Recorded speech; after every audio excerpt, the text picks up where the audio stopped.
L'un des nombres les plus intrigants et les plus tristement célèbres concerne le sinistre et mystérieux 666. Ce nombre n'apparaît qu'une seule fois dans la Bible, dans le livre de l'Apocalypse.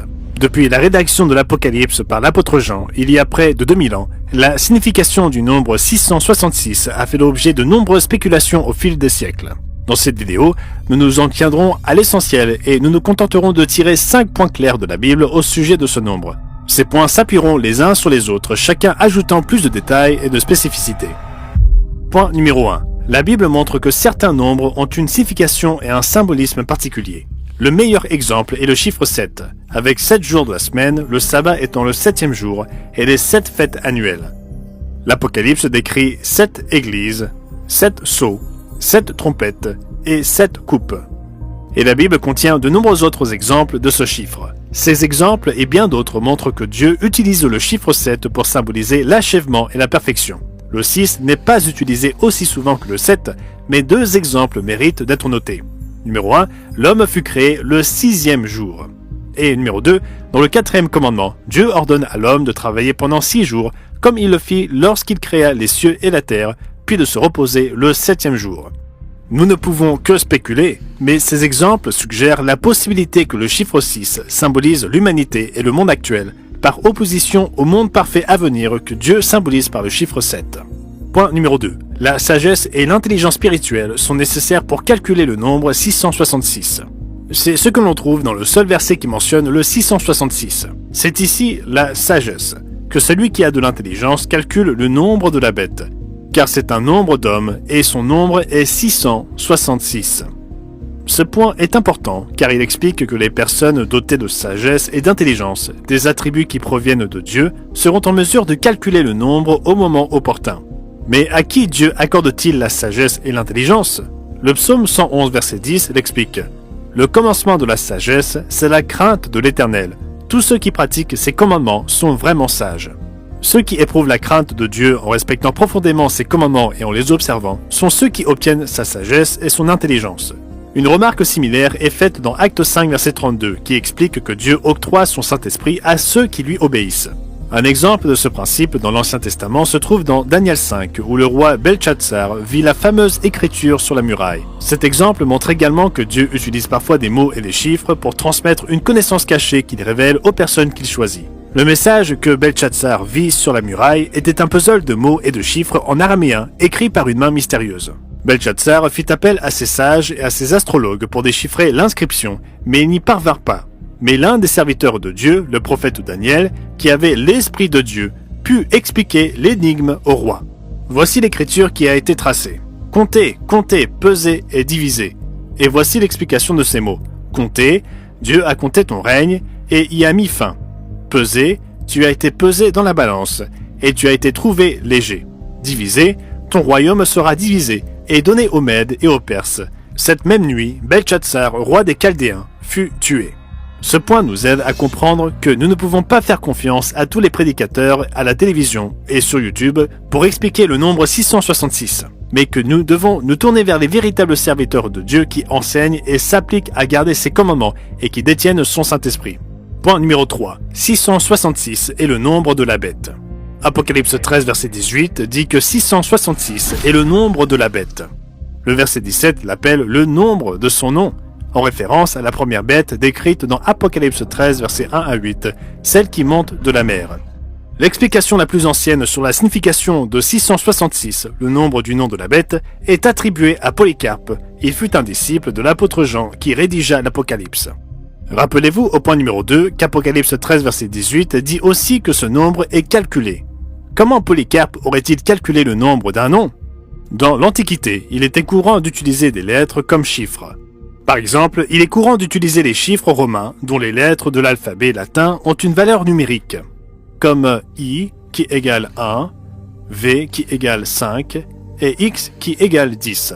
La proposition de Polycarpe était que les lettres grecques pour latéinos, un terme se référant aux Romains, s'additionnaient pour donner 666. De même, l'expression « le royaume latin » en grec a également une valeur numérique de 666, et les écrivains grecs désignaient souvent l'Empire romain de cette manière.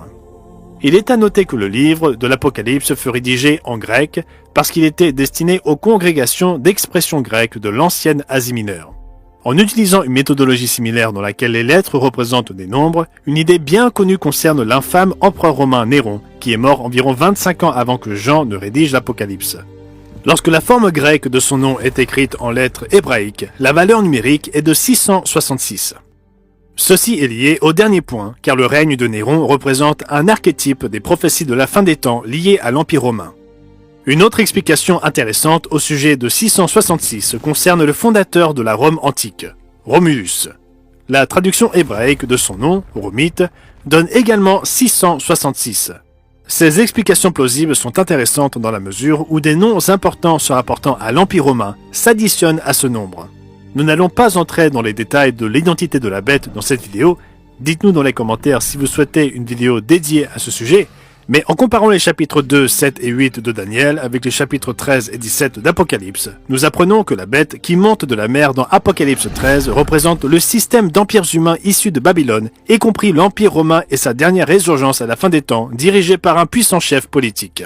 La résurgence finale de l'Empire romain concernera une forme d'alliance politique en Europe avec un chef éminent, suivant les traces des résurgences passées de l'Empire romain et de leurs leaders charismatiques. Point numéro 4. Le nombre 666 n'est pas précisément la marque de la bête. Le chapitre 13 de l'Apocalypse ne parle pas seulement du nombre de la bête, mais aussi de la mystérieuse marque de la bête.